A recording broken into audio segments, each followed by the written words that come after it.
Hey everybody, and welcome back to my channel. And today we're going to be talking about an autistic support group told it needed DNR orders, which stands for Do Not Resuscitate orders. This article is off the BBC. I've actually got the whole article with me with the highlighted bits that I'm going to be talking about through this video. So it says, coronavirus autistic support group told it needed DNR orders.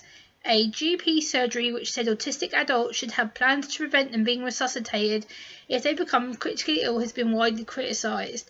Voyage Care, which cares for the group, was sent a letter by a surgery in Somerset amid the coronavirus incident.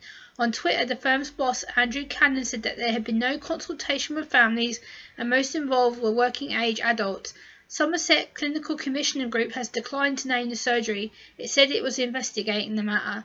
The paperwork is known as a Do Not Resuscitate DNR Order or an Advanced Care Plan known as an ACP. It is sometimes used if someone is nearing the end of their life or have a complex medical condition. The paperwork is usually drawn up by medical professionals with the cooperation of the patient in question if they have the capacity to do so or with their family. The Somerset Local Medical Committee, which represents all GP practices in the county, said the letter had since been withdrawn. The CCG was alerted by the Somerset Parent Care Forum. A forum spokesman said, "We have reported our concerns to Somerset CCG that this has happened with our area and they are taking this matter very seriously. The CCG are investigating the reports that have been made and have assured us they will take the appropriate action. Please let us know if you come across this." Similar cases have happened last week in Brighton and South Wales as health and social care has responded to the coronavirus pandemic. A number of organisations, including NHS England and the British Medical Association, have issued guidance in recent days to say blanket DNRs covering all the people at one setting are totally unacceptable and all decisions must be made on an individual basis. They also say people with a learning disability, autism or stable long-term disabilities like cerebral palsy are not themselves ever reasons for a DNR order. And this is actually what the letter looks like, so you can see that's the actual letter that was sent out to the patients in question. And I believe since this letter was sent out there has actually been an apology sent out, but I want to read more of my thoughts on this coronavirus letter. So as somebody on the autistic spectrum myself, I find this article very, very upsetting, as it was instructing people with autism to receive a Do Not Resuscitate order if we fall chronically ill. This is such a frightening letter, and with very little explanation, it's simply not good enough to send out this letter to vulnerable people. Is disgraceful. The practice in question needs to be held to account for the damage that they have done. From what I understand of this type of document, it is only ever served to people at the end of their life or if they have an urgent medical complex health condition. The paperwork is usually drawn up by medical professionals and the family and the person in question if they have mental capacity to do so.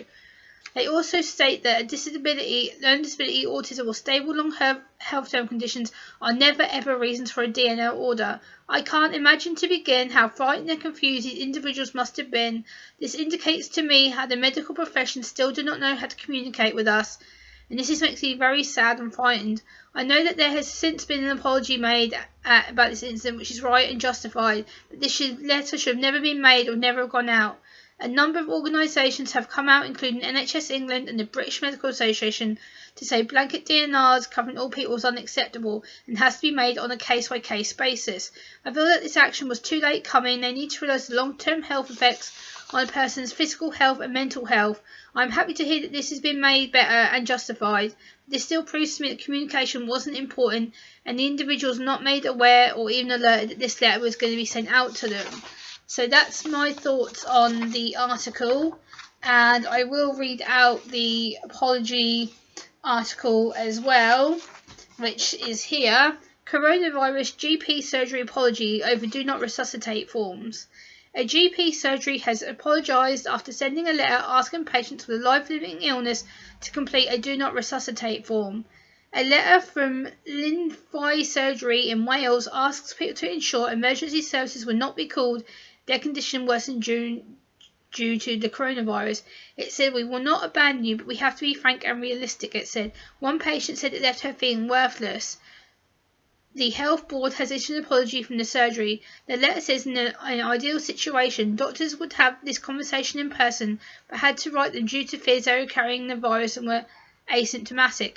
Completing a DNA CPR will have several benefits, the letter said.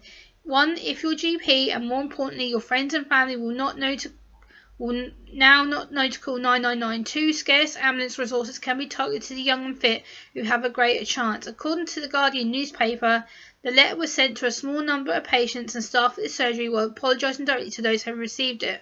Patient Elizabeth John, who has vaginal cancer which spread to her lungs and is incurable, said the letter has caused her family great distress. Well, I'm not surprised.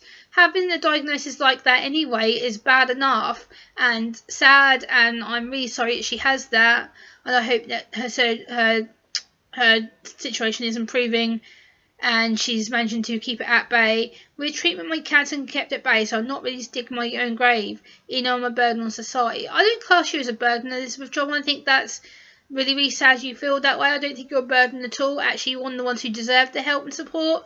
This letter made me feel worthless, and I felt as if I'd been sent a death warrant. Well, I'm not surprised, because that is basically what it is. It is a DNR order, which means do not resuscitate if something was to happen to you or anyone else with a chronic health condition. This is no way near good enough. This should have been acted upon more sooner than what it has been, and to say that it's being dealt with and just to leave it at that is completely just disrespectful. The patients are anxious, they're going to be frightened, they're going to be worried that something's going to happen to them if they ever need the hospital treatment or if something happens to them outside the hospital. The health board said the advice was not a health board recommendation. The surgery has been made aware that the letter has caused some upset to the patients who received it, a statement has said.